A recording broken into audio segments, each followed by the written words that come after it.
Picture England in the late 70s, punks snarling in the streets, discos thumping in the clubs and heavy metal. It's about to get a British reboot. Enter the new wave of British heavy metal, NWOBHM for short, a raw, loud and proud movement that shook the world. Born in pubs and garages, it was a rebellion against polished rock and a middle finger to anyone who thought metal was dead. Let's dive into the bands that made it legendary. First up, Iron Maiden. These East London lads, led by Steve Harris, hit the scene with galloping bass lines and operatic vocals from Bruce Dickinson. Their 1980 debut and The Number of the Beast in '82 turned metal into storytelling. Think epic tales of history and horror wrapped in razor-sharp riffs. Then there's Motorhead. Lemmy Kilmister didn't care about labels, he just played fast, dirty and loud. With Ace of Spades in 1980, they bridged punk and metal, proving you could be heavy and gritty without losing soul. Speed freaks and headbangers still bow to that bass growl. We here at Rock Docs hope after you're done listening to this episode, you go and bang your head into the like and subscribe button. Now back to the episode. Saxon brought the working class raw. Barnsley's finest, they dropped Wheels of Steel in 1980. Anthems like Motorcycle Man made denim and leather the uniform of the NWOBHM faithful. They weren't flashy, they were real. Ever hear of Tigers of Pantang? From Tyne and Ware, they gave us melodic hooks and snarling energy. Wildcat in 1980 was raw, untamed, and a cult classic that showed the movement's depth.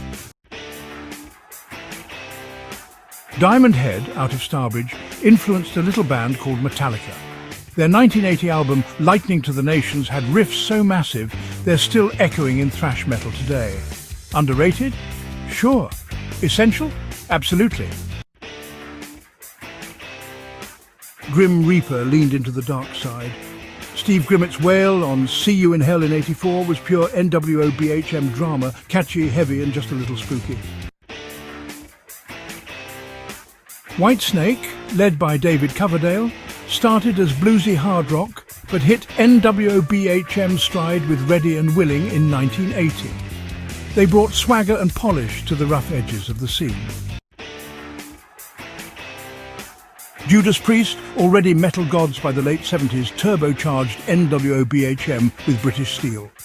Rob Halford's scream and twin guitars in 1980 set the blueprint for power metal, leather, studs and all. Killing Joke blended post-punk with metal's menace.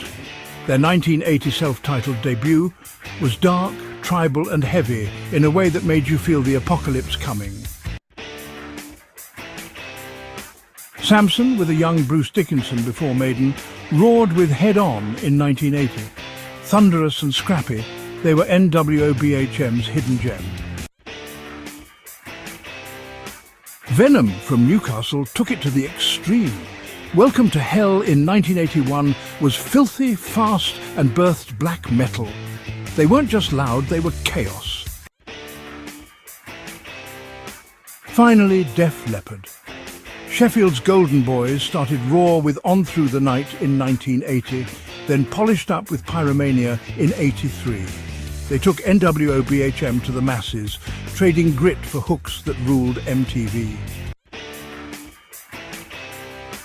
So what was NWOBHM? It was a wave of bands, some polished, some punky, all heavy, that redefined metal.